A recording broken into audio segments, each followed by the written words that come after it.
Hey friends, welcome back to Self-Isolation. It's the 8th day in a row of this, and I just had a quick word from Deuteronomy 18:18, and I'm just going to read it real quick and then talk about my thoughts about it. So it says, I will raise up for them a prophet like you from among their brothers, and I will put my words in his mouth, and he shall speak to them all that I command him.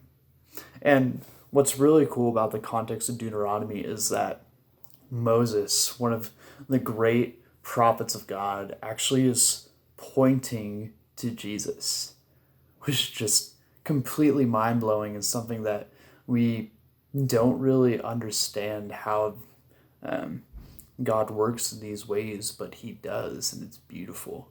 And like these words are true. Like years later, 2,000 years ago, there was a prophet who was raised up from the line of the Israelites, and he was born to be sin who knew no sin, so that we might become righteous. And this this second sentence in this verse is so beautiful because it says, "And I will put my words in his mouth, and he shall speak to them all that I have commanded him." So God is actually saying that He is supplying the words and the teachings that Jesus accomplished in His ministry on earth, and that's such a beautiful promise for us, because after He lived His ministry life, He was the sacrifice for us to become righteous. And in this time of isolation, it's just a super sweet opportunity to dive into what that means for us.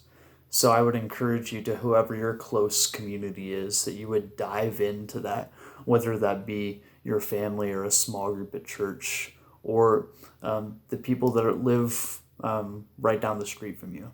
So, man, I hope that was encouraging to you, to remember that the God we serve had His whole plan in mind from the beginning of His story. So, man, I hope that was encouraging, and I'll catch you guys tomorrow.